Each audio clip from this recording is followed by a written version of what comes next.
just your set. This is a streaming freedom video bulletin. The cable hack will last exactly 60 seconds. It cannot be traced, it cannot be stopped, and it is the only free voice left in this city. Welcome to the game. I am better than you. You're an ignorant. What's to know? What's to know?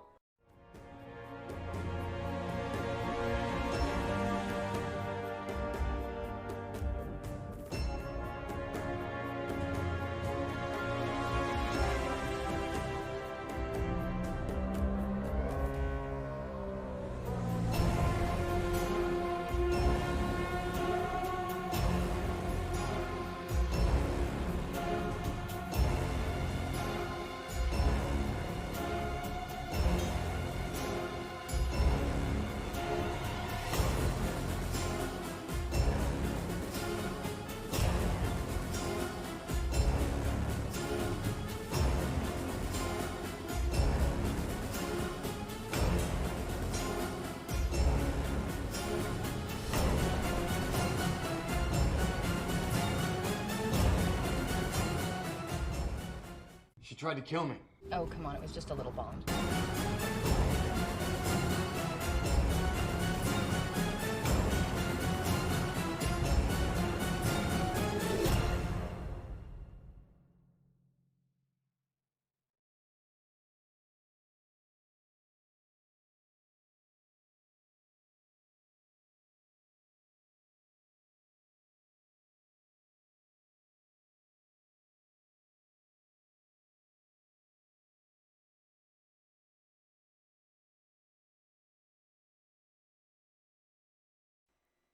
Alright, what's up everybody? This is Guardian 2181 at Modern Retro Plaza, and oh my god, what a day we've had here in the production studio. So basically, this is kind of going to take a little bit of development. If you follow our channel and you watch our streams, you'll know that we were working towards finishing up the Jurassic Park headphone hanger for Poetic Justice, or Nikki, depending on what you know her as. And so what that was basically I had printed out the Jurassic Park silhouette at that point, and she decided that she wanted the back part, instead of being negative, to have a circle in it. And this was not that big of a deal. And so I designed that up in Blender and was printing it out, and ended up coming back in about the time because it was going smoothly, so I'll walk away and be throughout the building and come back to it. And when it ended off, it kind of did like a dusty track on it. And so it's like, oh, that's kind of interesting. Brushing through, we kind of noticed that, oh, that meant that it for some reason had lost filament. And this was a fresh roll. We had just put it on for that project. In fact, at the beginning of the stream, you'll remember we finished off the white filament to switch to the red to do this project. And then we were going to later do Lego brick flowers for a centerpiece in the doghouse game room. So that way in the background you guys will see that when we're doing the couch co-ops. And this was baffling to us as to what would have done that. And now backstory into this, you'll remember early on when we first introduced 3D printing into the streams that we got the Ender 5, and I groused around about the fact that the Ender 5 comes standard with a plastic extruder. And I feel like for the money, and especially because of how much trouble there is with this extruder piece, that the Ender company, Creality, need to go back and basically create this metal piece, even if they have to charge a little more for it. It's worth the money, it's worth every dollar. Because so far, knock on wood, it has not been the issue thus far in any of the troubles that we've had. If you're new to 3D printing, one thing that you'll learn really fast is that it's all maintenance. It's 100% headache when it's maintenance. If something is going wrong, it's almost like you bought a boat. You know, that's my opinion. You've purchased your boat of your lifetime. It's a lot of fun, don't get me wrong. It's fun to create the stuff. It's fun to... I'm looking forward to even getting into Blender and creating more models of my own to then bring to life, because I really think that that'll be just awesome to see, to come up with something in my head, build it up in a 3D model, and then print it and have it in real life. That'll be great. But anyway, back onto the story. So so it could not have been the extruder, and so it's like, okay, well, one thing to know, but once again, if you're new into 3D printing, is that they always state with the hot end, it's not when you're gonna have to clean it. It's or if you're gonna have to clean it, it's when you're gonna have to clean it, and how often is what my basic additive to that is. How many pieces do you get before you have to pull that apart, fully clean it out, just to make sure that you're melting your filament at a good rate and nothing's holding it up. And that's something that might be in another Ender 5 update, because this is now going to be a new vlog for this channel, because I really feel like that some stories are going to come out of this, and we'll have a lot of fun discussing 3D printing in general. You don't have to be on the Ender. In fact, if you love the Ender, definitely let us know about that. If you prefer a different printer, let us know about that. We're basically going to create these vlogs and post them both to YouTube, and then they'll sit here on Twitch as well until they expire out.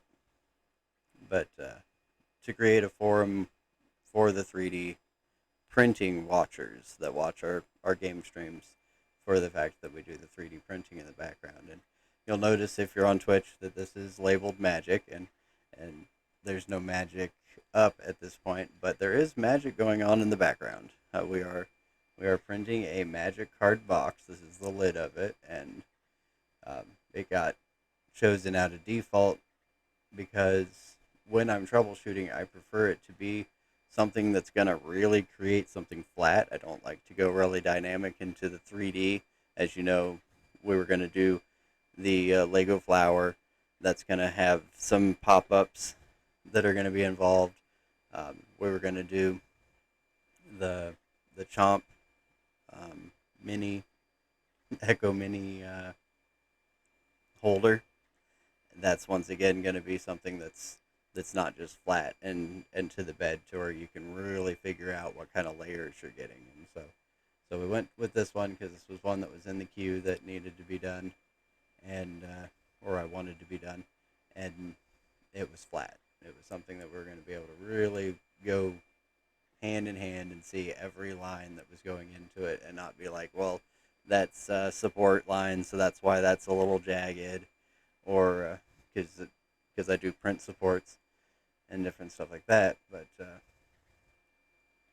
But basically, so easy peasy to watch, to figure out what's going on. And so let's jump over here real quick, so that way people can see. If you don't know what sputtering looks like, and of course ours had sputtered out probably early on, it had created this, but then as you get less and less filament, then it creates less and less filament going down to basically create kind of an ashiness going on.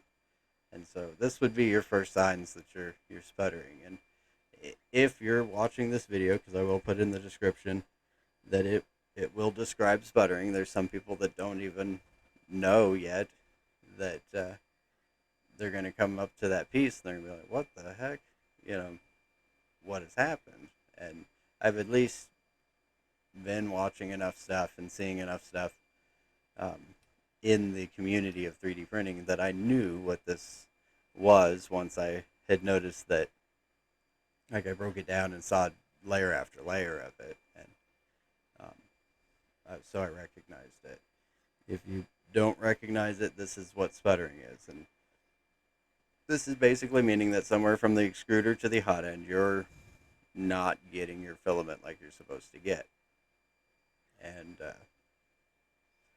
so like I stated, instantly it ended up being that we knew it wasn't the extruder, or we hoped it wasn't, because, I mean, eventually that motor may go out. There might be problems that come around with it, but we would hope we would get more life out of it than the amount of prints we've done since we had to already change that piece. And for your information, the slicer is showing the box that we're printing in the background. That is the Fire Mana box lid that's going on. And so you have to check out that finished product once we get her done. There's a little bit of a breeze issue earlier, so it curled the sides and sadly pulled up and popped off, and at 13%. So that was a misfortunate, or an unfortunate misfortune. But all right. So anyway, back to the story. You don't want to ramble too much. So that's sputtering. And so I knew straight off that I needed to take the hot end apart, and for this video is also for people that have no idea what that is. And you'll notice that down in the bottom right corner is the Ender 5, the Ender 3, the Ender 5 Plus. This is the Creality tip that you're going to be working with, the hot end. That's the breakdown of it that you're going to be dealing with. The one thing that I didn't do that they did when they were dinking with it is that you'll notice on the left side is all the wiring, and then in there goes the heating tube, and there's the little thermostat deal that's held in by a screw and all that stuff. But right at the bottom is a set screw. When you take this rubber, the black thing is actually a rubber sleeve that goes on there. When you take that loose, you'll see the set screw that will release the hot tube. And I didn't, in the set of Allen wrenches that I had on me at that time, didn't have one small enough for that. But it was like, I don't really need to take that apart. I can deal with that straight here hooked up. And the handy thing about not taking it apart is that time and time again it was mentioned, watch out for the wires, watch out how tight you do the screw that actually holds the thermostat, because of the fact that this could damage it, and then you got a whole other problem. You got an error that will come up because your hot is not going to work the same, or your thermostat's going to be broken, and it's going to know that. And so I didn't really, and this is some of the reasons why I'm doing this video. I don't want you to have to take the thing apart 3 times like I had to, just to figure out what was wrong in there. Because I'll tell you, this is the first time I've taken that apart, and so I had no idea what to expect inside at that point. And nobody really covers the one thing that was our hang up. And so that's what we're doing. That's what we do when we do our tech vlogs, is that we cover things that other people take as common knowledge, or it doesn't get mentioned for some reason. And I'm not downing any of the other people that cover this kind of stuff, but I'm just saying that if I notice there's a hole in the directions, I'm going to cover that, because somebody out there is going to have the same question that I had when I came across this. And so let's pop up the picture of the breakdown further. That's over here on this slide. All right.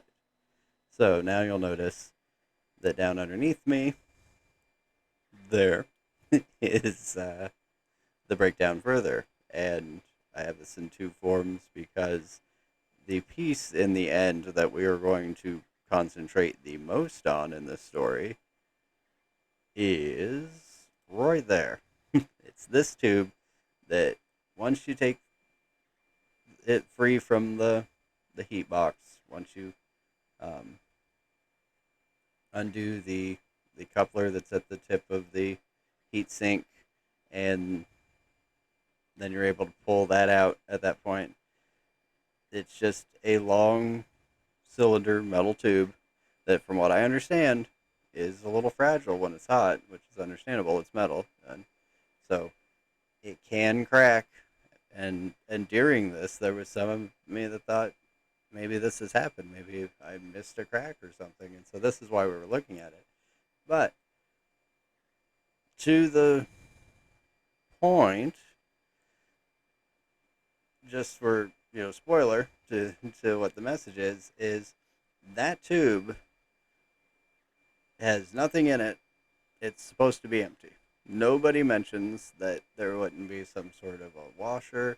I saw a video in which that somebody put a tube inside of it to guide their nozzle end at that point up to where the basically to make it to where you didn't have to put any tubing down into that. As you're feeding your Boeing tube, it goes to a certain spot at that point where it then meets up with your hot end, and basically a person had put a tube down in there to make it to where that it would always mesh up, and they didn't have to dink around with making sure that it latched in there. Anyway, it was just a change of theirs. I look in there. There looks to be a rubber washer looking circle in there that, to ream the filament through it, the filament would go through there. And so it was like, all right, I would never need to do the tube thing that the tube addition that the one guy had a video on, because mine apparently comes with a washer in it. I had noticed his was clear, but he was also doing his on an Ender 3. I thought maybe somewhere in the Ender 5 part, even though it's the same stuff, or when they did the plus in considering or in coinciding with the development of the Ender 5, they turned it to plus. Maybe somewhere along the line they had decided to put some sort of a little rubber washer in there, kind of thing, to guide things along. No. No, they apparently did not, because upon inspecting it even further at that point, it looked to be like it was solidified resin, of particles that had gotten in that tube and basically burnt at that point and created a little resin ring in there that had solidified to the point that it looked like a little white washer in there. And most likely it ends up being that the hole was bored, because of moving filament through it. And as you know, we took a pause on printing for a while because of time and the weather and stuff like that, because it gets warm in here with all the tech, and especially with that tech when you're cooking a bed to 70 degrees and you're cooking a hot end to 210 at that time. And that's a little side note I'd like to put for discussion at the comments, but 210 at that time in temperature, it creates some heat. And so in the heat of the summer, I also don't like running that kind of machinery that has to cool itself off to keep itself going and not burn up. I don't like running it in the heat of the summer kind of conditions, because then you're just putting wear and tear on a piece of machinery that can otherwise be on vacation for a little bit. But, okay, so long story short, we took a break. This apparently helped that little ring solidify in there, because the tool that I was using to help, I'm going to grab a drink real quick,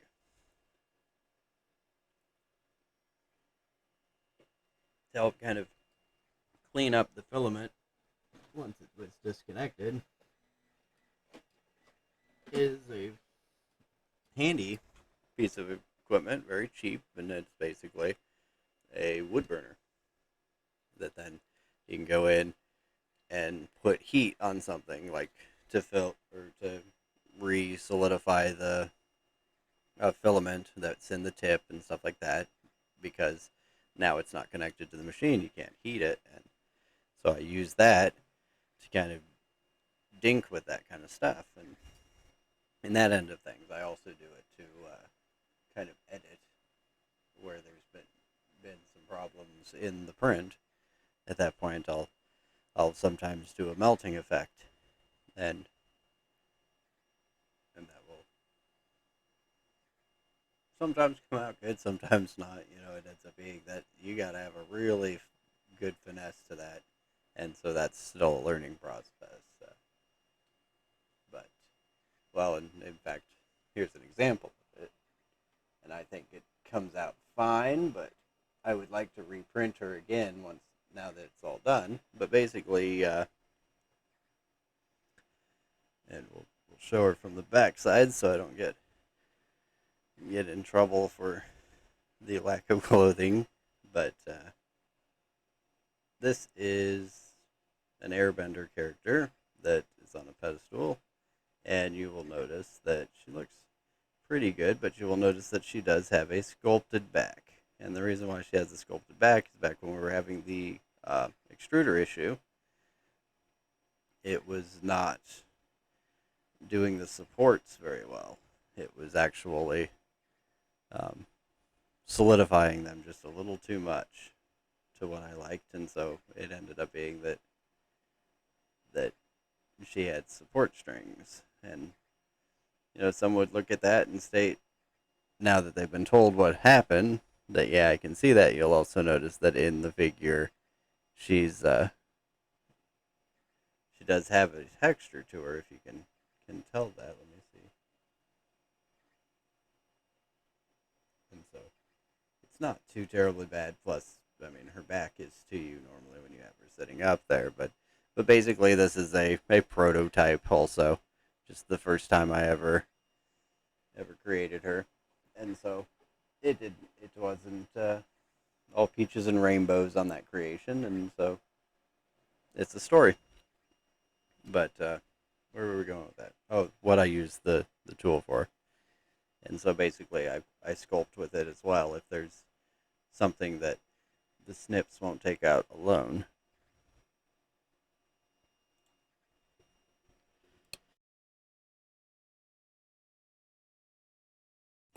A talk heavy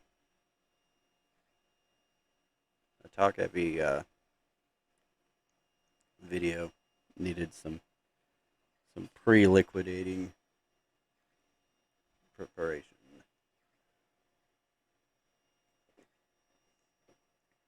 All right. So basically, we were back to that tube. So to get to the point of the entire video on that particular feature is that tube, once it was all said and done and the problem was fixed, was completely clear. And so for anyone that has not taken that hot end apart, make sure that if you see anything in there, even if it looks like it will let the filament through, it is extracting from, it's distracting from the full bore roll of your filament. And so you need to get it out of there. And like I said, once again, the easiest way to do that is get one of these and just basically cook it out of there. And then use something, I used a toothpick to basically get the debris out as I had gotten it cooked down. Let's see what, okay, other discussions though that we want to do. And then I'll do a quick break and end up making sure that I didn't ramble myself to the point that I forgot some of the points, and I'm going to end up regretting that when the stream is over. But okay. So when we first began this whole deal, we were doing, if I remember correctly. All right, sorry for that. We've been having some interesting issues with our internet, so we basically got disconnected. So we will edit that part out for the YouTube watchers.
we're back.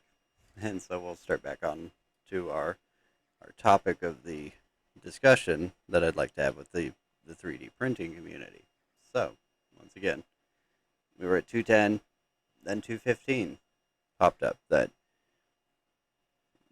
through running more and more and stuff like that, and we noticed that it was extruding a little less and a little less, and I figured that would be fixed with this sputter problem, but it was not.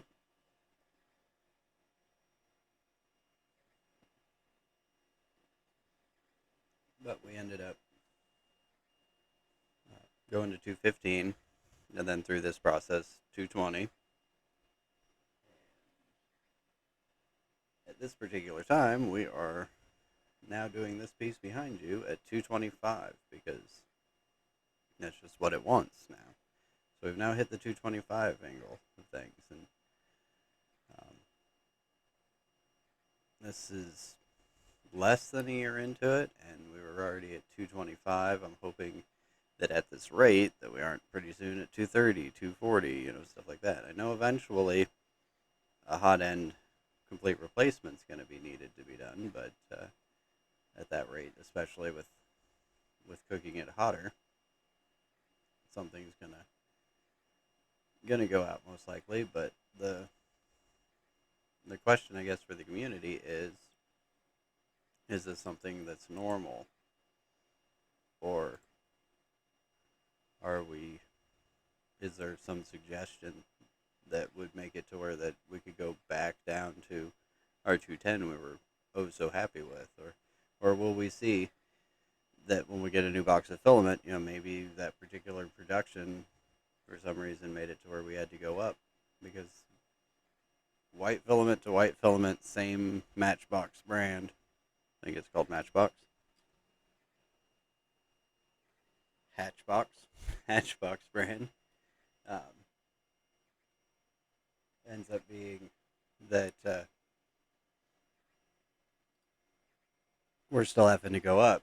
I could understand if it was different. We have some that we're going to try is just to see what it's like.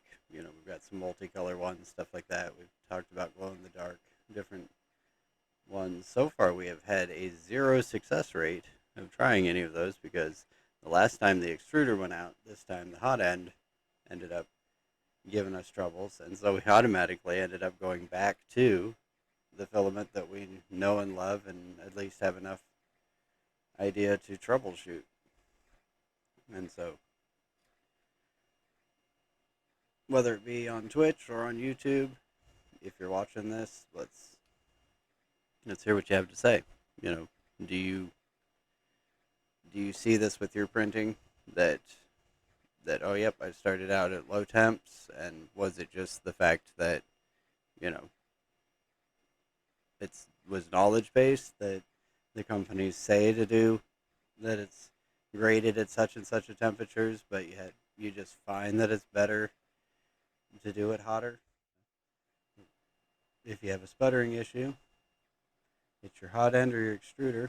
If you're like us and you changed the extruder here recently, and we did an upgrade to turn it all metal instead of plastic, because at the end, when we were scratching our head not knowing that there wasn't supposed to be anything in that tube, it was then maybe there's another issue. Maybe the motor has worn down, or maybe, because basically we found the filament was not moving at that point. What we ended up finding was that the filament wouldn't go forward any, but we did notice that it was retracting at a decent rate. So then it was like retracting, in which it has no obstacle. That would tell me that it's something to do with the hot end. The sole deal of the story is that for the people that this is the first time you're taking your block apart, taking your hot end apart, at that point, this is what you're going to be looking at, and kind of letting you know from a beginner's perspective that this entire tube should have no restriction within it.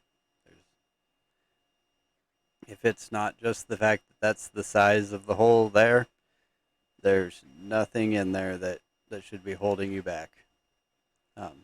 This end has teeth when you push that in, but if you know how a coupler works, that won't be something, you know, that you should have any issue with. But and then also, just, you know, for review, this little rubber deal pops on and goes back off pretty decently. When I first was pulling it away because of the heat, it was a little stuck to it, and I was thinking, you know, am I gonna have to add adhesive to this? But no, it just flips over that block really nicely, and the stickiness is most likely from old old filament debris that then seeps up in there and just makes it to where it sticks, because it gets that filament up under the lip of this.